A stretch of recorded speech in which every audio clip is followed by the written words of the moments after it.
ప్రార్థన చేసుకుందాం. ప్రేమ నమ్మకమైన ప్రియ పరలోకపు తండ్రి, మహోన్నతుడా, మహాగణుడ, నీ ఘనమైన నామం బట్టి ఇక రాత్రికాల సమయంలో నీకు వందనాలు స్తుతులు చెల్లించుకుంటున్నాను. దయగల తండ్రి, ఇక్కడ సిస్టర్స్ మీటింగ్ కొరకై నేను చేరి వచ్చిన నీ ప్రియ బిడ్డలందరినీ బట్టి నీకు వందనాలు స్తుతులు చెల్లించుకుంటున్నాను ప్రభా. ఇంకా నువ్వు ప్రభా రావాల్సిన నీ ప్రియ బిడ్డలందరినీ కూడా అవును ప్రభా మీరు త్వరపెట్టి తీసుకురావాల్సిందిగా ప్రార్థిస్తున్న తండ్రి. ఇక్కడ గడపగలిగే కొద్ది సమయాన్ని దీవెనకరంగా చేయండి, మహిమకరంగా చేయండి ప్రభా. అంతేకాకుండా వాతావరణాన్ని కూడా తేటపరుస్తూ రండి. అవునైనా కరెంటుని స్వాధీనంలో ఉంచుకుంటున్నామని ప్రార్థిస్తున్న తండ్రి.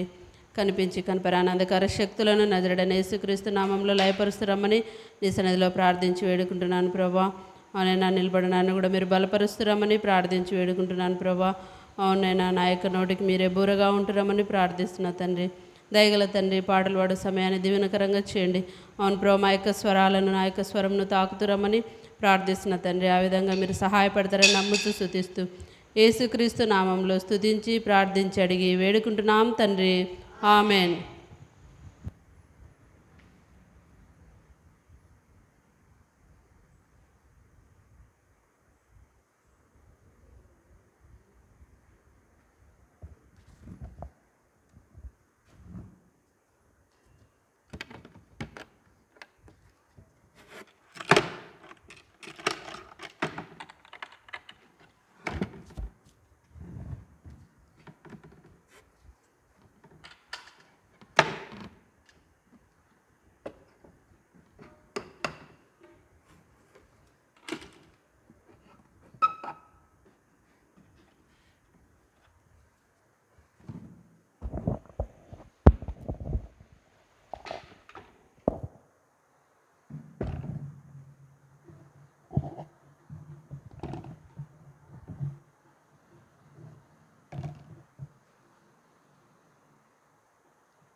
పెంచమని చెప్పలే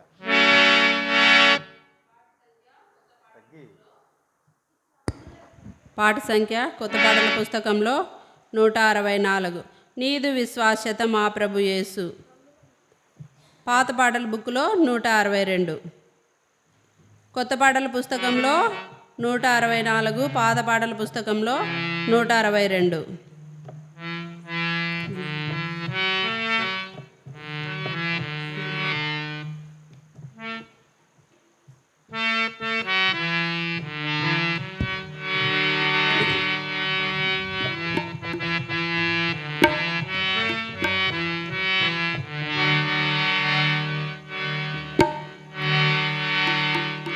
నీదు విశ్వాసిత మా ప్రభు యేసు అంతరిక్షము నదిగమించెను. నీదు విశ్వాసిత మా ప్రభు యేసు అంతరిక్షము నదిగమించెను. నిన్ను ప్రేమించి నీ ఆజ్ఞలను అనుసరించెను.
627. కొత్త పాటల పుస్తకంలో 627, పాత పాటల పుస్తకంలో 614. లెమ్ము తేజ రిల్లుము నీకు.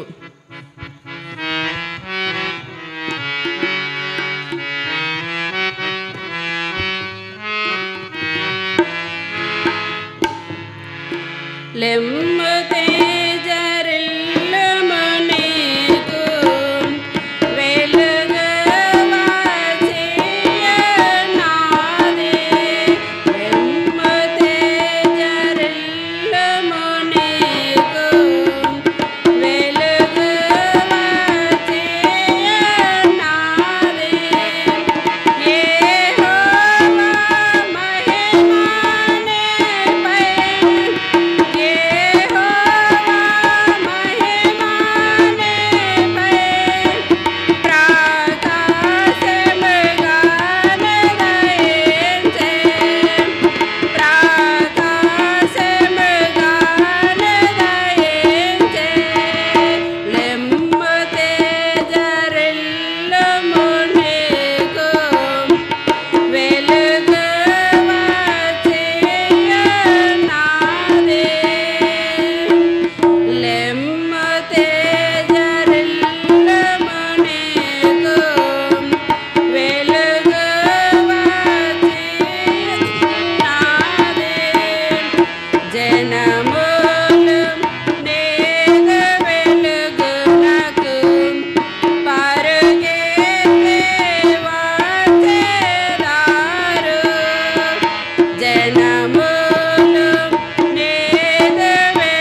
యేసుక్రీస్తు నామమున అందరికి వందనములు.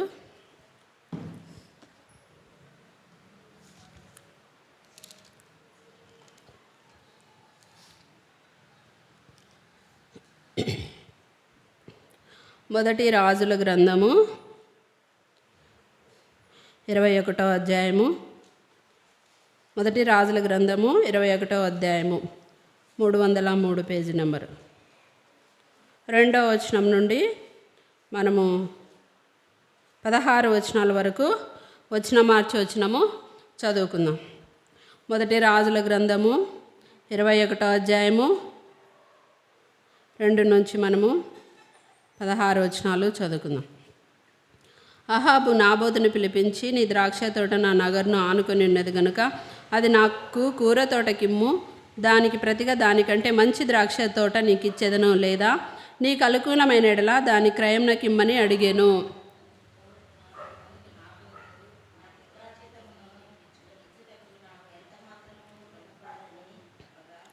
నా పిత్రార్జితంను నీకియ్యనని యెజ్రెయేలీయుడైన నాబోతు తనతో చెప్పిన దాన్ని బట్టి అహాబు మూతి ముడుచుకొనిన వాడై కోపంతో తన నగరునకు పోయి మంచం మీద పరుండి ఎవరితోనూ మాట్లాడకయు భోజనం చేయకయు నుండెను.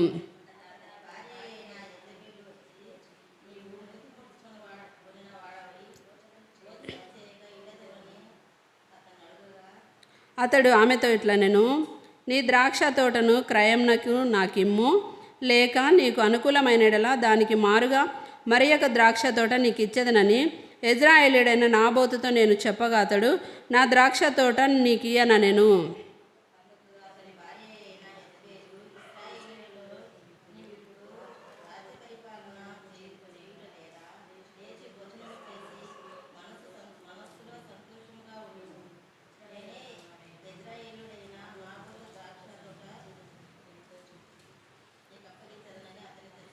అహాబు పేరిట తాకీదు రాయించి అతని ముద్రతో ముద్రించి ఆ తాకీదును నాబోతు నివాసం చేయుచున్న పట్టణ పెద్దలను సామంతులకును పంపెను.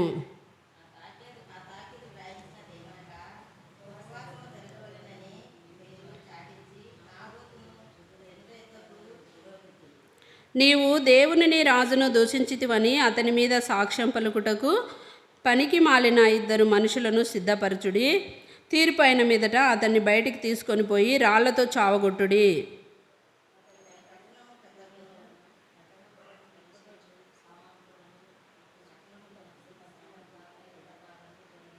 ఎట్లనగా వారు ఉపవాస దినం చాటించి నాబోతును జనుల ఎదుట నిలవబెట్టిరి.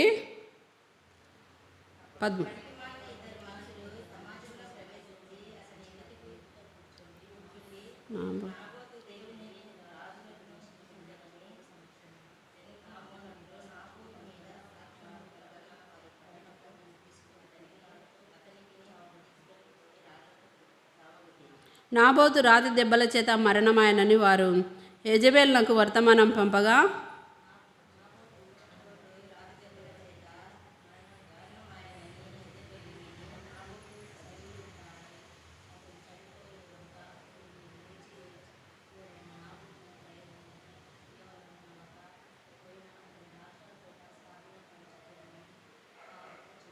నాబోతు చనిపోయినని అహాబు విని లేచి యెజ్రెయేలీయుడైన నాబోతు ద్రాక్ష తోటను స్వాధీనపరచుకొనబోయెను. ప్రార్థన చేసుకుందాం.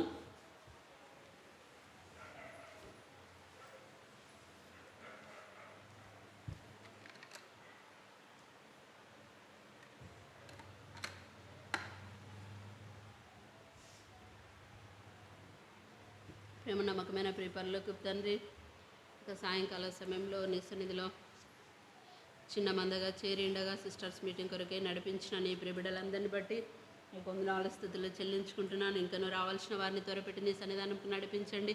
ఇది నాతో మాతో మీరు ఏమైతే మాట్లాడినా ఉన్నారో ప్రభా, నీ యొక్క మాటలు విని మేము వాటి ప్రకారం నడుచుకుంటూ మమ్మల్ని అందరినీ సిద్ధపరుస్తురండి. నీ యొక్క మెల్లనైన స్వరం మాకు వినిపిస్తురండి ప్రభా. వినుటకు వేగిరపడినట్లు సహాయపడుతురండి. గొప్ప దేవ, నీ పాదాలకు వందనాలు స్తుతులు చెల్లించుకుంటూ నిలబడదు ఆశ్రయం నన్ను కూడా బలపరచండి. ఐగురాలను, అల్పురాలను, నీచురాలను, ఎందుకు పనికిరానటువంటి దాన్ని ప్రభా నీ యొక్క బలమైన పాత్రగా నన్ను వాడుకుంటున్నామని నీ సన్నిధిలో ప్రార్థించి వేడుకుంటున్నాను.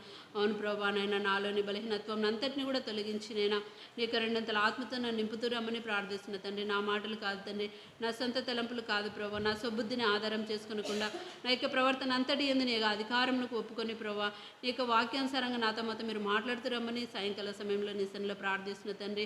మీరు కనికరించి నేను మీరు సహాయపడతారని నమ్ముతూ స్తుతిస్తూ యేసుక్రీస్తు నామంలో స్తుతించి ప్రార్థించి అడిగి వేడుకుంటున్నాం తండ్రి. ఆమేన్.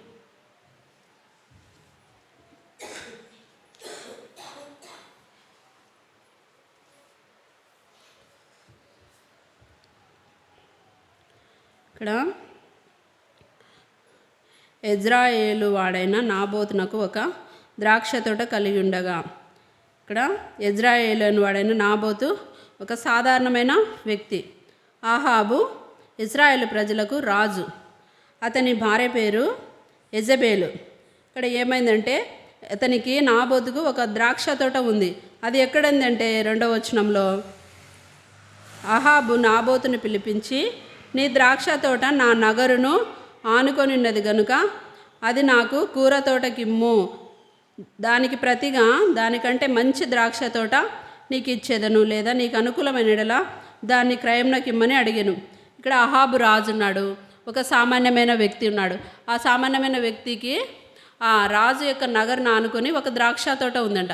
ఆ ద్రాక్ష తోట ఉంటే ఆ ద్రాక్ష తోటను రాజు ఏమని అడుగుతున్నంటే, నాకు కూర తోటకి ఇమ్ము, దాన్ని నీకు క్రయంనకైనా ఇస్తాను, లేదంటే దానికి ప్రతిగా ఇంకొక దాన్నైనా ఇస్తాను నీకని చెప్తా ఉన్నాడు రాజు. అయితే నాబోత్ అనే వ్యక్తి ఒక సాధారణమైన వ్యక్తి, రాజు అడిగినాడు కదా అని అతడేం భయపడలేదు. ఏమని చెప్తున్నాడు కింద వచనంలో మనం చూసుకున్నట్లయితే 3వ వచనంలో, అందుకు నాబోతు నా పిత్రార్జితంను నీకు ఇచ్చుటకు నాకు ఎంత మాత్రంను వల్లపడదని చెప్పగా, చూడండి, ఇది నా యొక్క పిత్రార్జితము, నా యొక్క పితరులు ఇచ్చిన స్వాస్థ్యము, నా పితరులు ఇచ్చిన భూమి, నేను దీనిని ఇయ్యను. ఎవరైనా రాజు అడిగితే కాదంటారా? కాదన్నారు.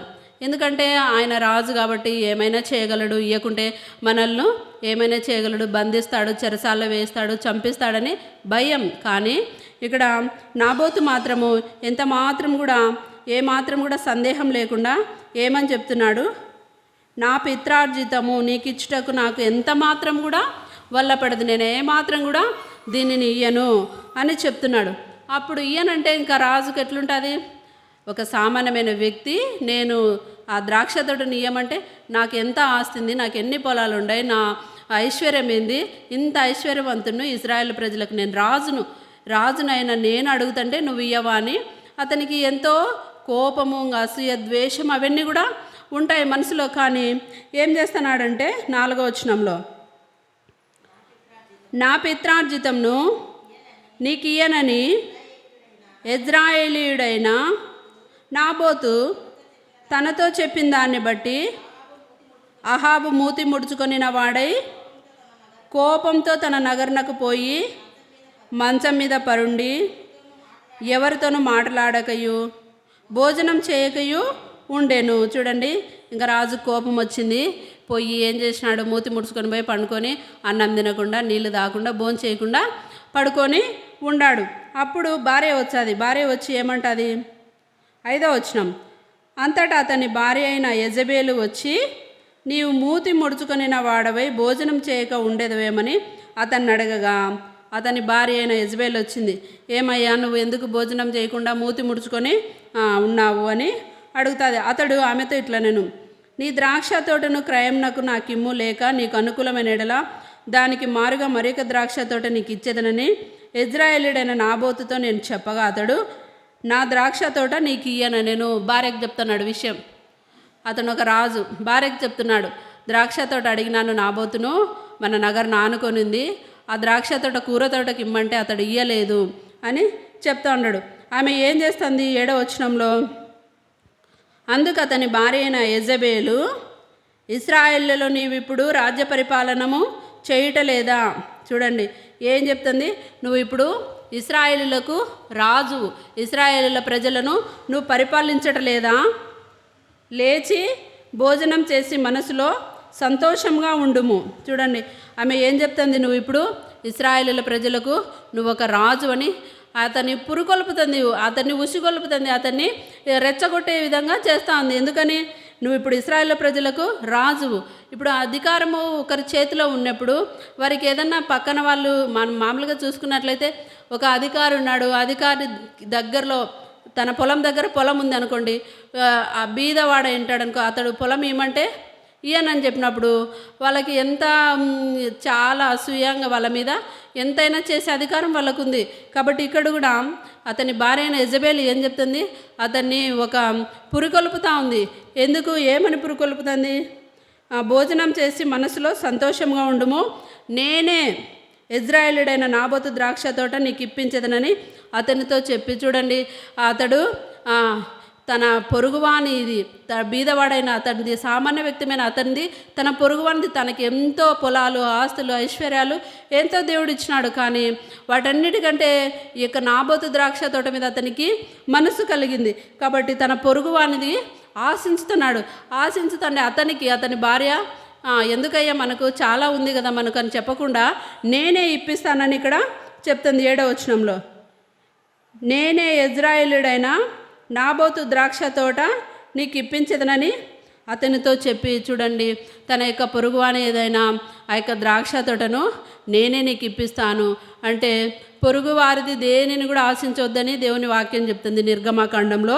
నిర్గమాకాండం దేవుడు 10 ఆజ్ఞలు ఇచ్చినాడు కదా మనకు. ఆజ్ఞలలో ఒక ఆజ్ఞ ఎన్నో వచ్చిన 20వ అధ్యాయము నిర్గమాకాండము 20వ అధ్యాయము 17వ వచనం. నీ పొరుగువాని ఇల్లు ఆశింపకూడదు, నీ పొరుగువాని భార్యనైన దాసునైనను అతని దాసినైనను అతని ఎద్దైనను అతని గాడిదనైనను నీ పొరుగువానిదగు దేనినైనను ఆశింపకూడదు. పొరుగువానిది దేనిని కూడా ఆశింపకూడదు. ద్వితీయోపదేశకాండం 5వ అధ్యాయంలో మనం చూసుకున్నట్లయితే 5:21 కూడా రాయబడింది. ద్వితీయోపదేశకాండము 5:21. నీ పొరుగువాని ఇంటినైనను వాని పొలంనైనను వాని దాసునైనను వాని దాసినైనను వాని ఎద్దైనను వాని గాడిదనైనను నీ పొరుగువానిదగు దేనినైనను ఆశింపకూడదు. ఇక్కడ అహాబు రాజు ఏం ఆశించినాడు? తన పొరుగువాని పొలంను ఆశించినాడు. ఇక్కడ దేవుని వాక్యంలో ఏమనింది? దేవుని యొక్క ఆజ్ఞలో నీ పొరుగువాని ఇంటినైనను వాని పొలంనైనను వాని దాసునైనను. చూడండి, పొరుగువానిది, మన పొరుగు వాళ్ళది ఏది కూడా మనం ఆశించకూడదు. దేవుడు మనకి ఎంతో ఇచ్చింటాడు, కానీ వాటన్నిటి మీద మనకు మనసు ఉండదు. పొరుగు వారి మీదనే ఇతరులు వాళ్ళు ఇంత సంపాదించుకున్నారు అంత సంపాదించుకున్నారు వాళ్ళకంటే మేము మికుటంగా ఉండాలని ఇంకా మానవునికి ఎంత ఉన్నా కూడా తృప్తి లేని జీవితం. ఇక రాజు సమస్తంను కలిగి ఉన్నాడు. ఆస్తి, ఐశ్వర్యంను, వెండి, బంగారంలు అన్నీ కూడా ఒక రాజు కంటే ఏమి కొదవండవు. అంత కలిగినప్పటికీ కూడా ఒక చిన్న పొలంను తన పొరుగువానిది తన పక్కలో తన నగర ఆనుకొని ఉండే పొలాన్ని ఆశిస్తున్నాడు. దేవుని వాక్యంలో ఏముంది? నీ పొరుగువాని పొలమైనా ఇంటినైనా దేన్నైనా కూడా ఏదైనా కూడా ఆశింపవద్దని దేవుని యొక్క వాక్యంలో ఉంది. కానీ ఇతడు మాత్రము అహాబు రాజు మాత్రము తన పొరుగువానిదైనా ఆ పొలాన్ని ఆశించుతున్నాడు. ఆశించి ఆ పొలాన్ని ఇయ్యలేదని తన భార్య అతన్ని పురికొల్పుతుంది. నువ్వు ఇప్పుడు ఇశ్రాయేలు ప్రజలకు రాజు కదా, రాజ్య పరిపాలన చేస్తున్నావు. నువ్వేమనుకుంటున్నావు? నువ్వు ఒక రాజువు, ఇశ్రాయేలు ప్రజలను పరిపాలిస్తున్నావు. ఆ ద్రాక్ష తోట నేను ఇప్పిస్తానని తాను ఎంతగానో సాహసించి పాపం చేస్తుంది. తన పొరుగువాన్ని ఆశిస్తుంది, తన పొరుగువాని పొలంను ఆశిస్తుంది. ఆమె ఎంతో భర్తను పురికొల్పుతూ ఉంది, నేను ఇప్పిస్తానయ్యా నీకు అని. ఇంకా మనము చూసుకున్నట్లయితే ఇంకా ఎస్తేరు గ్రంథంలో కూడా మనం చూసుకున్నట్లయితే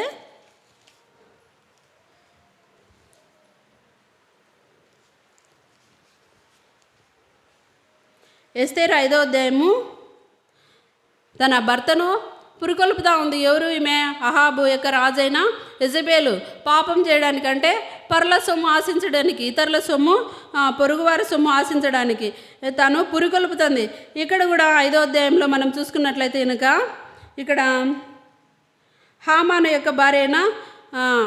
యొక్క భార్య జెరెసు, ఆమె కూడా ఇదంతా చదివితే చాలా ఉంది, కానీ ఆమె కూడా ఏమవుతుందంటే ఆ మొర్దెకైని ఉరి తీయించడానికి ఒక ఉరికొయ్యను సిద్ధం చేయడానికి పురుకొల్పుతుంది. ఇక్కడ మనం చూసుకున్నట్లయితే కనుక 5వ అధ్యాయము 10, 11, 12 వచనాలలో వ్రాయబడింది, 14 వచనాల వరకు. అయితే హామాను కోపం అంచుకొని తన ఇంటికి పోయి, ఎందుకు కోపం అంచుకున్నాడంటే హామాను ఇక మొర్దెకై తల వంచక నమస్కారం చేయక ఉంటాడు, యూదుడు అతడు, దేవునికి తప్ప ఎవరికి నేను నమస్కారం చేయను అని ఆయనకు. కాబట్టి యూదుడు అయిన మొర్దెకై నమస్కారం చేయడు నాకని ఎంతో కోపంతో తన ఇంటికి పోతాడు. స్నేహితులను తన భార్య అయిన జెరెసును పిలిచి తనకు కలిగిన ఐశ్వర్యాన్ని, ఘనతను, ఆ ఎస్తేరాన్ని విందుకు పిలిచినది అంతా కూడా చెప్తాడు. చెప్పిన తర్వాత ఇక్కడ వ్రాయబడింది 14వ వచనంలో, అతని భార్య అయిన జెరెషు అతని స్నేహితులందరూ 10 మూరల ఎత్తుగల ఒక ఉరికొయ్యను చేయించుము, దాని మీద మొర్దెకైని ఉరి తీయింపబడినట్లు రేపు నీవు రాజుతో మనవి చేయము, తర్వాత నీవు సంతోషంగా రాజుతో కూడా విందునకు పోదు అని అతనితో చెప్పిరి. చూడండి, ఈ సంగతి హామానుకు యుక్తంగా కనబడినందున అతడు ఉరికొయ్య ఒకటి సిద్ధం చేయించెను.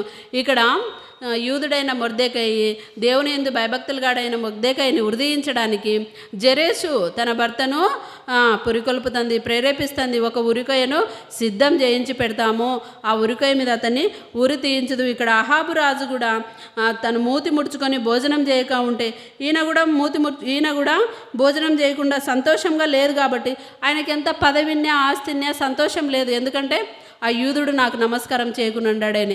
కాబట్టి నువ్వు ఇప్పటి నుంచి అట్లా సంతోషంగా ఉండకుండా నాకు నువ్వు సంతోషంగా ఉండు, నువ్వు రేపు రాణితోకు ఎస్తేరుతో పాటు నువ్వు ఆ యొక్క విందుకు వెళ్ళు అని ఇవన్నీ కూడా చెప్పి ఒక ఉరికొయ్యను సిద్ధం చేస్తానని చెప్తా ఉంది.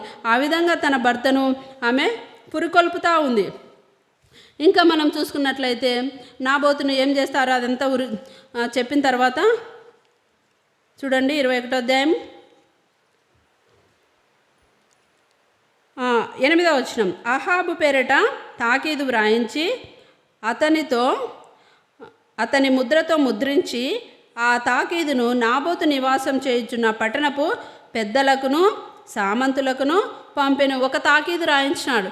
ఏమని తాకీదు రాయించినారంటే ఇక్కడ మనం చూసుకున్నట్లయితే ఆ తాకీదులో వ్రాయించినదేమనగా, ఆ తాకీదులో ఏమని రాయించినారంటే, ఉపవాస దినము జరగవలెనని మీరు చాటించి నాబోతు జనుల ఎదుట నిలబెట్టి నీవు దేవునిని రాజును దూషించితివని అతని మీద సాక్ష్యం పలుకుటకు పనికి మాలిన 2 మనుషులను సిద్ధపరచుడి. చూడండి, అతడు ద్రాక్ష తోట నేను ఇయ్యననేదానికి ఈమె పనికి మాలిన 2 మనుషులను పెట్టి నువ్వు దేవుణ్ణి రాజును దూషించినావని ఎంత అబద్ధం చెప్పిస్తుందో చూడు. అతను నేను ద్రాక్ష తోట ఇయ్యనన్నాడు, అంతేగాని ఈమె ఎంత అబద్ధాలు చెప్పించి నీవు దేవునిని రాజును దూషించితివని అతని మీద సాక్ష్యం పలుకుటకు 2 పనికి మాలిన 2 మనుషులను సిద్ధపరిచి. చూడండి, 2 మనుషులను సిద్ధపరిచింది. నువ్వు దేవుణ్ణి రాజును దూషించినావు అని. ఎంత అబద్ధ సాక్ష్యము! ఇంకా అబద్ధ సాక్ష్యము పలకకూడదు. నిర్గమకాండంలోనే మనం 20వ అధ్యాయంలోనే దేవుని ఆజ్ఞలలో ఒక ఆజ్ఞ చదవండి. 20వ అధ్యాయంలోనే 16వ వచనంలో, నిర్గమకాండం 20:16లో నీ పొరుగువాని మీద అబద్ధ సాక్ష్యము పలకకూడదు. ఇక్కడ ఈమె నిజం చెప్తుందా? యెజబేలు చెప్పలేదు, అబద్ధ సాక్షులను 2 పెట్టుకుంది. నీవు దేవునిని రాజును దూషించితివని అతని మీద సాక్ష్యం పలుకుటకు పనికి మాలిన 2 మనుషులను సిద్ధపరచుడి. అబద్ధ సాక్ష్యము పలుకుతూ ఉంది. అబద్ధ సాక్ష్యము, నీ పొరుగువాని మీద అబద్ధ సాక్ష్యము పలకకూడదని దేవుని యొక్క వాక్యంలో ఉన్నది.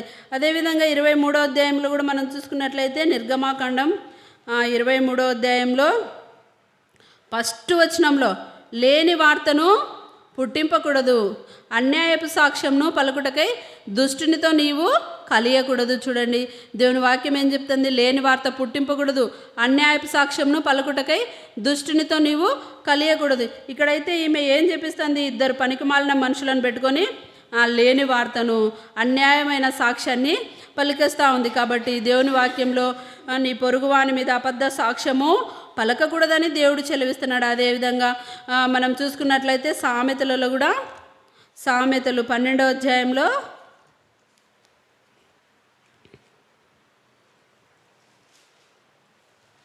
అబద్ధమాడు నాలుక క్షణమాత్రం ఉండును, 19వ వచనంలో 19లో అబద్ధమాడు నాలుక క్షణమాత్రం ఉండును, అబద్ధమాడు పెదవులు యెహోవాకు హేయములు.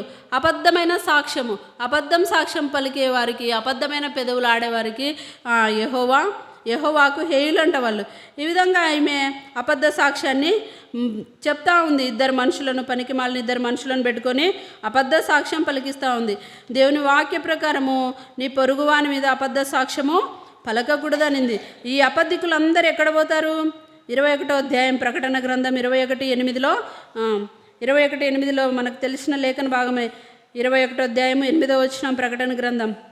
పిరికి వారును, అవిశ్వాసులను, అసహ్యులను, నరహంతకులను, వ్యభిచారులను, మాంత్రికులను, విగ్రహారాధికులను, అబద్ధికులందరూ అగ్నిగంధకములతో మండు గుండంలో పాలు పొందెదరు. చూడండి, అబద్ధ సాక్ష్యము అబద్ధం అనేది చాలా సులువుగా అబద్ధం ఆడతాం.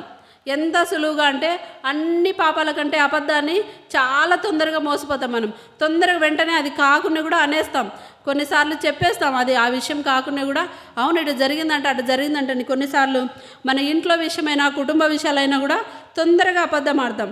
ఇక్కడ అబద్ధికులందరూ అగ్నిగంధకములతో మండు గుండంలో పాలు పొందేదరు. చూడండి, ఇక అబద్ధికులకు అందరికీ ఏం సిద్ధపరచబడిందంటే అగ్నిగుండము, నిత్య నరకము. ఈ విధంగా అబద్ధ సాక్షులనిద్దరిని పెట్టుకోయింది ఆమె. అబద్ధమాడు పెదవులు యెహోవాకు హేయములు. కాబట్టి మన జీవితంలో కూడా చిన్న చిన్న విషయాలలో కూడా మనము అబద్ధం ఆడకూడదు. ఏ విషయంలో కూడా మనము అబద్ధం ఆడకూడదు. అది మన ప్రాణం మీదకి వచ్చినా సరే మనము అబద్ధం ఆడకూడదు. ఇక్కడ ఏమైతే అబద్ధ సాక్షులనిద్దరిని పెట్టి ఏమని చెప్పిస్తుంది? నీవు దేవునిని, రాజును దూషించితివి. 21వ అధ్యాయం, మొదటి రాజుల గ్రంథం 21వ అధ్యాయంలో నీవు దేవునిని, రాజును దూషించితివని అతని మీద సాక్ష్యం పలుకుటకు పనికిమాలిన ఇద్దరు మనుషులను సిద్ధపరచుడి. అతని పట్టణపు పెద్దలను, పట్టణమందు నివసించు సామంతులను, చూడండి పట్టణ పెద్దలను, సామంతులను అందరినీ కూడా ఆమె పిలిపించింది. యెజబెలు తమకు పంపిన తాకీదు ప్రకారము జరిగించిరి.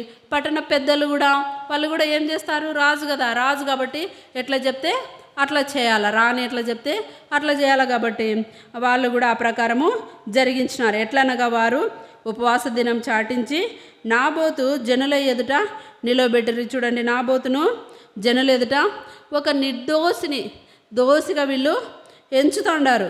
కాబట్టి అతడు ఏమి చేయకపోయినా, ఏ పాపం, ఏ తప్పు చేయకపోయినా, ఏ నేరం చేయకపోయినా అన్యాయమైన సాక్ష్యాన్ని, లేని వార్తను పుట్టించి అతన్ని నిలబెట్టి ఏం చేసినారు?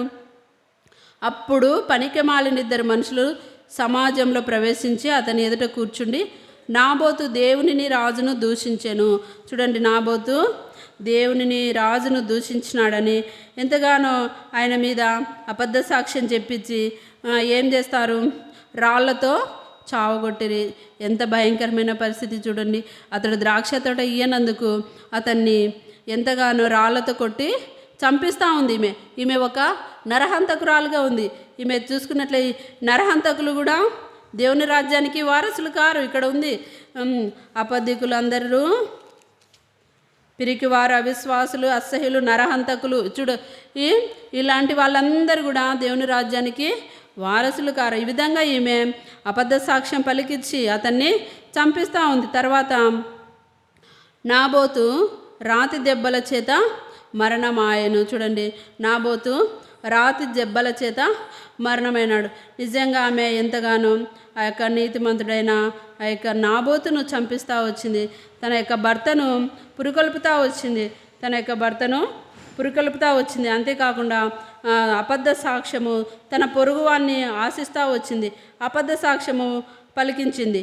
తర్వాత అతన్ని చంపించింది తన యొక్క జీవితంలో. ఇంకా ఆమె ఏం చేసిందంటే దేవుని ప్రవక్తలను కూడా చంపించింది. ఇక్కడ చూసుకున్నట్లయితే 1 రాజుల గ్రంథంలోనే 18వ అధ్యాయం 4వ వచనంలో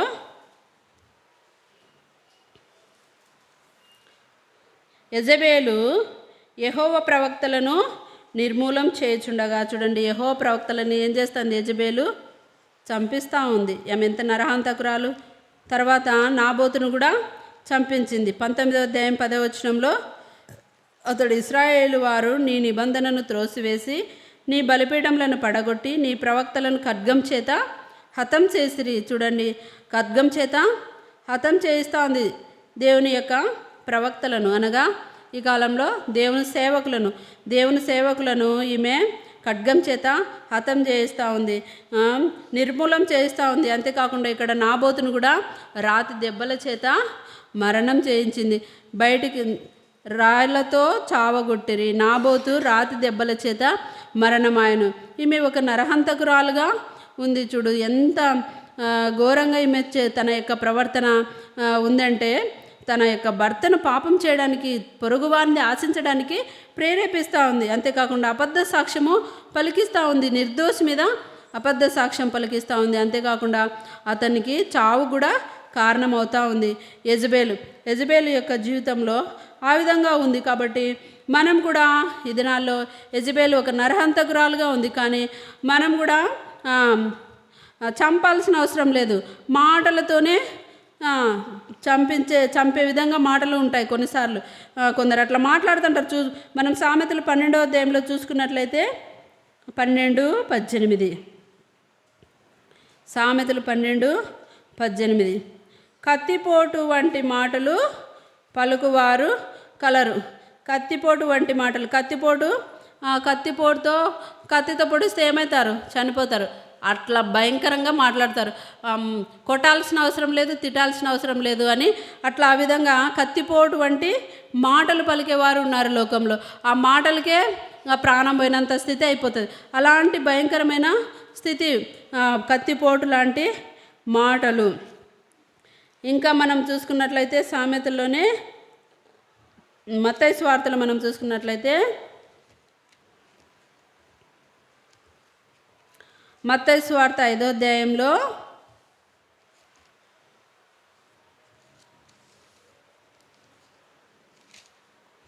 మత్తయి సువార్త 5వ అధ్యాయంలో 21వ వచనము చూసుకుందాం.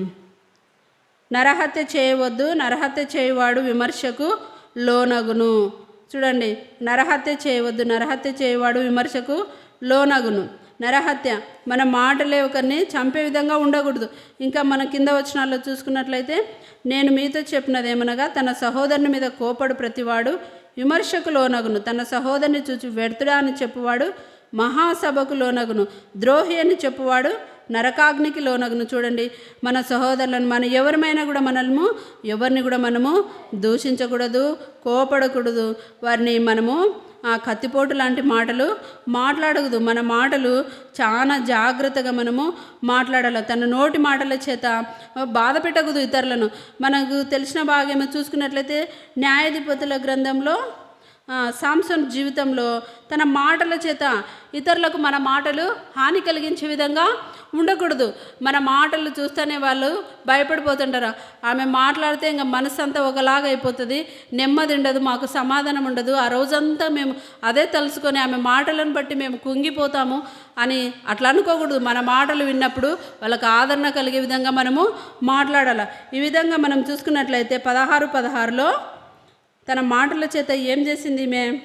దెలీలా ఆమె అనుదినము మాటల చేత అతన్ని బాధించి తొందర పెట్టుచుందన్న అతడు తన ప్రాణము విసికి చావగోరెను. చూడండి, మాటలు ఏ విధంగా ఉన్నాయంటే ప్రాణంకు విసుకొచ్చే విధంగా ఉన్నాయి. అనుదినము మాటల చేత అతన్ని, అనుదినము మన యొక్క జీవితంలో, మన యొక్క వ్యక్తిగత జీవితంలో అనుదినము మనము ఏ విధంగా ఉన్నాం? ఇతరులను బాధ కలిగించే మాటలు మాట్లాడుతున్నామా, లేదంటే ఇతరులు బాధలో శ్రమల్లో వాళ్ళు ఉన్నప్పుడు వాళ్ళకు ఆదరణ కలిగించే విధంగా ఉన్నామా?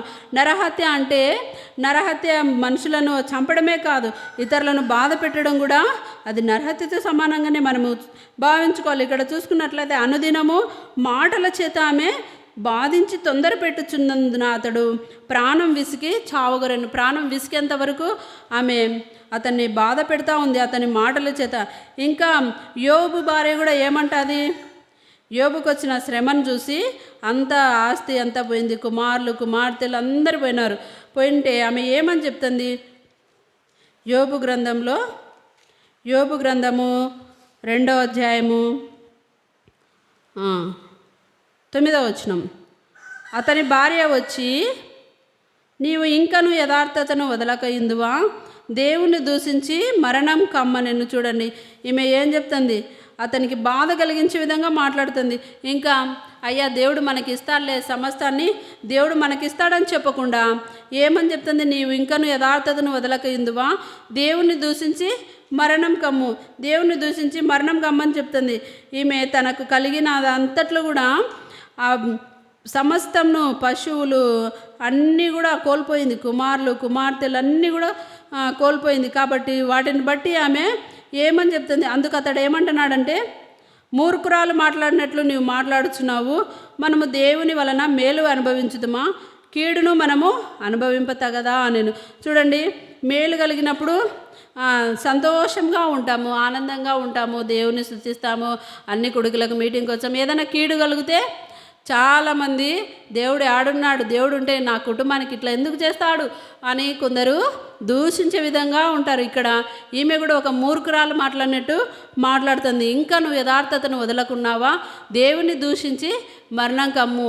ఏం దేవుడున్నాడు, దేవుడుంటే ఇట్లా ఎందుకు చేస్తాడు అని మనం ఎంతో కొన్నిసార్లు ఆ బాధను తట్టుకోలేక దేవుడు ఎక్కడున్నాడని కొందరు దేవుని దూషించే విధంగా ఉంటారు. కాబట్టి తన యొక్క మాటలు ఎంతగానో కృంగదీసే విధంగా ఉన్నాయి. మన మాటలు ఎట్లుండాలంటే మనము చూసుకున్నట్లయితే ఆ విధంగా మనము బాధపరిచే విధంగా ఉండకూడదు. మత్తయి సువార్తలోనే మనం చూసుకున్నట్లయితే మత్తయి సువార్త 5వ అధ్యాయంలోనే, మీరు లోకమునకు ఉప్పై ఉన్నారు, ఉప్పు నిస్సారమైతే అది దేని వలన సారం పొందును? చూడండి, ఉప్పు వలె ఉండాలి మనం. ఉప్పు ఎంతో రుచికి సాదృశ్యం. ఏదింట్లైనా ఉప్పు లేకపోతే సప్పగుంటే ఏది కూడా ఇష్టపడరు. అట్లా మన మాటలు ఎంతో రుచికరంగా ఉండాలి, బాధపడే విధంగా ఉండకూడదు. ఇంకా మనం ఏమంటే లోకానికి వెలుగై అనేకులను వెలిగించాలి. మన జీవితము ఒక వెలుగుగా ఉండాలి. మనల్ని చూసినప్పుడు, మన జీవితాన్ని చూసినప్పుడు నిజంగా ఆమె జీవితం ఒకప్పుడు ఇట్లా ఉండేది, కానీ ఇప్పుడు ఆమె మారిపోయింది. అప్పుడుండే మనిషి కాదు, అప్పుడుండే క్రియలు కాదు, అప్పుడుండే జీవితం కాదు, ఇప్పుడు ఆమె జీవితమే మారిపోయింది. ఆమె ఒక వెలుగుగా ఉంది. ఆమెను చూసినప్పుడు ఒక సంతోషము, ఒక ఆనందము, దుఃఖమంతా పోతుంది అనే విధంగా మనము ఉండాలి. ఆ విధంగా ఉండాలని దేవుడు చెప్తున్నాడు. మనల్ని చూసినప్పుడు పక్కకు పోయే విధంగా, అమ్మ ఆమె వస్తుంది, ఆమెను చూసి కనుక ఏం మాట్లాడుతుందో ఏమంటుందో అని భయపడిపోకూడదు. మనల్ని చూసినప్పుడు వాళ్ళు ఎట్లుండాలా? ఆ ఎక్కతో మాట్లాడితే నాకు నెమ్మదిగా ఉంటుంది, నా బాధ అంతా పోతుంది, నాకు మంచి ఆదరణకరంగా ఉంటుంది ఆమె అని ఉండాలి. ఆ విధంగా ఉండాలి. అట్లా ఉన్నప్పుడే మనము ఆశీర్వదింపబడతాము. ఇంకా మనం ఎట్లుండాలంటే చూసుకున్నట్లయితే ఇంకా మనం ఎట్లుండాలా? కొలస్సీ 4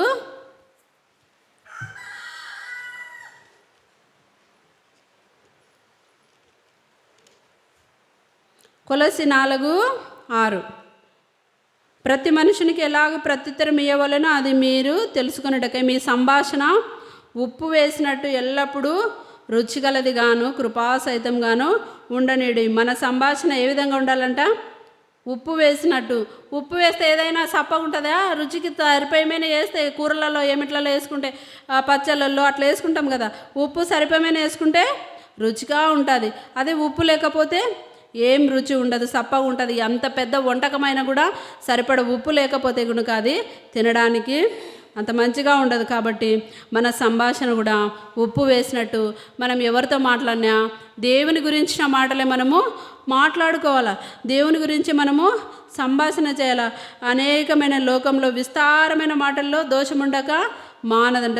విస్తారంగా మాట్లాడడం వల్ల మనకు ఏమి ప్రయోజనం రాదు. ఆ మాటలు చివరికి కొన్నిసార్లు మనకి కీడు తెచ్చే విధంగా, మన మాటలు మనకే కీడు తెచ్చే విధంగా ఉంటాయి, మన మాటలు మనకే సమస్య తెచ్చే విధంగా ఉంటాయి. కాబట్టి ఇక్కడ సామెతలు 10:19 విస్తారమైన మాటలను దోషముండక మానదు. నిజంగా విస్తారంగా కొన్నిసార్లు కూర్చున్నప్పుడు ఇంటి దగ్గర అక్కడ ఇక్కడ మనము చెట్ల కింద పనులు లేనప్పుడు కూర్చున్నప్పుడు విస్తారంగా మాట్లాడతాం. ఏమేమి మాట్లాడుతుంటామో మనకే తెలియకుండా మాట్లాడుతుంటాం.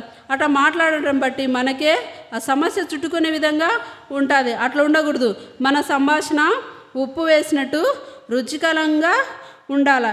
అట్లా ఉన్నప్పుడే మనకు దీవెనకరంగా ఉంటుంది మన కుటుంబానికి.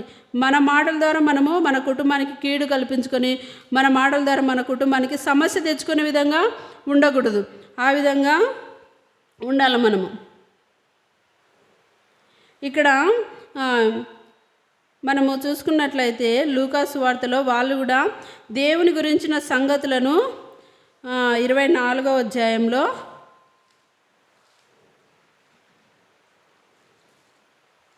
24వ అధ్యాయంలో వాళ్ళు దేవుని గురించిన సంగతులు 14వ వచనంలో ఎమ్మాయి అనే గ్రామానికి ఇద్దరు నడుచుకుంటూ పోతుంటారు. వాళ్ళు ఏం మాట్లాడుకుంటూ పోతున్నారంటే జరిగిన ఈ సంగతులన్నిటిని గురించి ఒకరితో ఒకరు సంభాషించుచుండిరి. వారు సంభాషించుకొనుచు ఆలోచించుకొనుచుండగా యేసు తానే దగ్గరికి వచ్చి వారితో కూడా నడిచెను. వాళ్ళు దేవుని గురించి 19వ వచనంలో ఆయన అవి ఏవని వారిని అడిగినప్పుడు వారు నజరేడైన యేసును గురించిన సంగతులే. మనము ఏం సంభాషించాలా? దేవుని గురించి సంభాషించాలా. దేవుని మాటల గురించి మనము నెమరు వేసుకోవాలా. దేవుని వాక్యం ఏం చెప్పింది, ఆ వాక్యానుసారంగా మనం ఉండాలా. ఆ రోజు ఏం వాక్యం చెప్పినారు, ఈరోజు ఏం వాక్యం చెప్పినారు, సంఘ ప్రార్థనలు ఏం చెప్పినారు, బైబిల్ స్టడీలో ఏం చెప్పినారు, సిస్టర్స్ మీటింగ్లో ఏం చెప్పినారు, ఆదివారము ఆరాధన వర్తమానం, బల్ల వర్తమానం, ఇవన్నీ కూడా మనం నెమరు వేసుకోవాలి. మనం సంభాషణలో వాటన్నిటిని గురించి మనము ధ్యానించుకోవాలి. కానీ వ్యర్థమైన మాటలు మాట్లాడి అనవసరంగా మాట్లాడి మనము సమస్య తెచ్చుకునే విధంగా మనము ఉండకూడదు. అట్లా ఉంటే మన మనకే నష్టం కలుగుతుంది. మనము లేనిపోని సమస్యల్లో చిక్కుకోవాల్సి వస్తుంది. కాబట్టి యెజబెలు జీవితంలో మనము చూసుకున్నట్లయితే మొదటగా ఆమె ఏం చేసింది? భర్తను అబద్ధ సాక్ష్యం పొరుగుదాన్ని ఆశించడానికి ఆమె ప్రేరేపిస్తూ ఉంది. మనం కూడా మన జీవితంలో మనది కాని దాన్ని మనము ఆశించకూడదు. దేవుడు మనకిచ్చిన దాంతో మనము తృప్తి కలిగి ఉండాలి. పొరుగు అని దేన్ని కూడా ఆశించకూడదని దేవుని వాక్యంలో సెలవిస్తుంది. తర్వాత తిరిగి అబద్ధ సాక్ష్యము తర్వాత ఆమె భర్తను పురికొల్పుతుంది. నువ్వు ఇప్పుడు రాజ్య పరిపాలన చేయటం లేదా అని. పాపం చేయడానికి కొందరు భార్యలను భర్తలు పిల్లలను ఈ విధంగా పురికొల్పుకొని కుటుంబాలనే నాశనం చేసుకుంటూ ఉన్నారు. కుటుంబాలను వ్యర్థం చేసుకుంటున్నారు. లోకంలో చూసుకున్నట్లయితే పాపం విస్తరించిపోయింది. ఒకరికొకరు పురికొల్పుకొని పాపం చేయడానికి పురికొల్పుతున్న కుటుంబాలు ఎన్నో ఉన్నాయి. అట్లా చేయడం ద్వారా వారి కుటుంబంలో ఎంత మాత్రం కూడా మేలు పొందరు, నష్టమే అనుభవిస్తారు. ఇక్కడ యెజబెలు కూడా తన భర్తను పాపం చేయటకు పురికొల్పుతూ ఉంది. అది స్వాధీనపరచుకోవాలా, తనది కానప్పటికీ కూడా తను స్వాధీనపరచుకోవాలని తన భర్తను పురికొల్పుతూ ఉంది. తర్వాత అబద్ధ సాక్షులను పెడతా ఉంది. అబద్ధ సాక్ష్యము పలికిస్తూ ఉంది. నీ పొరుగు వాని మీద అబద్ధ సాక్ష్యము పలకకూడదని దేవుని వాక్యం సెలవిస్తుంది. కాబట్టి పొరుగువారి మీద అబద్ధ సాక్ష్యాలు కానీ మన జీవితంలో మనము అబద్ధాలు చెప్పకూడదు. తర్వాత ఆమె నిర్దోషిగా ఉండి అతన్ని రాతి దెబ్బల చేత చావగొడుతూ ఉంది. అనవసరంగా వ్యక్తిని మనము అనవసరంగా మాట్లాడకూడదు, అనవసరంగా అతన్ని మనము ఇబ్బంది పెట్టకూడదు. ఇక్కడ ఆమె నాబోతును యెజబెలు రాతి దెబ్బల చేత కొట్టిస్తూ ఉంది. తర్వాత ప్రవక్తలను చంపిస్తూ ఉంది. ఒక నరహంతకురాలుగా ఉంది. ఈ దినాల్లో మన మాటలే మనం అనేకులను బాధ పెట్టే విధంగా చంపాల్సిన అవసరం లేదు, మాటలతోనే. అందుకే కత్తిపోటు లాంటి మాటలని సామెతల్లో ఉంది. ఆ విధంగా మన మాటలు ఏ విధంగా ఉన్నాయి అని మనం కూడా పరీక్షించుకోవాలి. మన సంభాషణ ఏ విధంగా ఉంది, మనం దేని గురించి సంభాషించుకుంటున్నాం, మనం దేని గురించి మాట్లాడుకుంటున్నామని మనం ఒకసారి ఆలోచించుకొని మన నిజ జీవితంలో, మన వ్యక్తిగత జీవితంలో ఆ విధంగా కాకుండా ప్రభా నా సంభాషణ అవును ప్రభా నేను గురించిన మాటలే నేను మాట్లాడుకున్నట్లు నాకు సహాయం చేయి ప్రభా అని మనం దేవుని సన్నిధిలో అడిగినప్పుడు ఆయన తప్పకుండా మనకు సహాయం చేస్తాడు. ఆ విధంగా మనము మన కుటుంబాన్ని, ఎంతోమంది స్త్రీల గురించి మనం ధ్యానించుకుంటున్నాం. కాబట్టి వారం విని మనము ఆ విధంగానే కాకుండా, ఆ ప్రకారం కాకుండా మనము ప్రభువా నీ వాక్యానుసారంగా ఈ వారంలో విన్న ఈ స్త్రీ గురించి మేము ఈ విధంగా నడుచుకోవాలని మనం దినదినము మనము ఒక్కొక్క రోజు ఒక్కొక్క తప్పును, ఒక్కొక్క రోజు ఒక్కొక్క పాపమును విడిచిపెట్టినట్లయితే సంవత్సరానికి మొత్తం అన్ని తప్పులు మనం చేసిన పాపాలన్నీ కూడా మనము విడిచిపెడతాం. ఆ విధంగా రోజుకొక తప్పు, రోజుకొక పాపం మనం విడిచిపెట్టుకునే కూడా మనము క్షమించబడతాము. కాబట్టి అన్ని పాపములు, తప్పులన్నీ మనం మూట కట్టుకొని మన వీపు మీద వేసుకోకూడదు. వినడం, విడిచిపెట్టడం, వినడం, మళ్ళీ యథాప్రకారం మన జీవితం కొనసాగించితే మనము వ్యర్థమైపోతాం. ఎన్ని కూడికలకు వచ్చి ఏం చేసినప్పటికీ కూడా, మనం ఎంత పరిచర్య చేసినా, ఏం చేసినా కూడా అదంతా కూడా వ్యర్థమైపోతుంది. మనము సరి చేసుకోవాలి. సరి చేసుకున్న జీవితం గలవారమైతే మన సంఘము, మన కుటుంబము ఆశీర్వదింపబడుతుంది, అభివృద్ధి చెందుతుంది. అప్పుడు దేవునికి మహిమ కలుగుతుంది. నీతిమంతులు 99 ఉంటే వాళ్ళకంటే ఒక్క పాపి రక్షణ పొందితే పరలోకంలో దేవదూతలు సంతోషపడతారంట. కాబట్టి మనం ఎన్ని రోజులు భక్తి వేషాలు వేసి నీతి మార్గంలో నడుచుకున్నప్పటికీ మన ప్రవర్తన, మన నిజ జీవితం ఏ విధంగా ఉందని మనం పరీక్షించుకోకపోయినట్లయితే మనం చేసే భక్తి అంతా కూడా వ్యర్థమైపోతుంది. కాబట్టి ఆ విధంగా కాకుండా, ప్రభా నా పొరుగు మారి మీద అబద్ధ సాక్ష్యం పలకకుండా, నేను అబద్ధాలు ఆడకుండా, ఇతరులది నేను ఆశించకుండా ఈ విధంగా నేను ఉండునట్లు సహాయం చేయి ప్రభా. తర్వాత మన జీవితంలో మనం కూడా ఏమాత్రం కూడా, ఎంత మాత్రం కూడా ఇతరులను బాధపరచకూడదు ప్రభా. ఇక నుండి నేను నా పొరుగు వారినైనా, ఎవరినైనా, నా ఇరుగింటి పొరుగింటి వాళ్ళనైనా, ఎవరినైనా కూడా నేను బాధపరిచే మాటలు మాట్లాడను ప్రభా అని మనం కూడా ఒక తీర్మానం చేసుకోవాలి. ఆ విధంగా తీర్మానం చేసుకున్నప్పుడు ఆ తీర్మానాన్ని దేవుడు స్థిరపరిచి మనల్ని బలపరచునుగాక. ప్రార్థన చేసుకుందాం.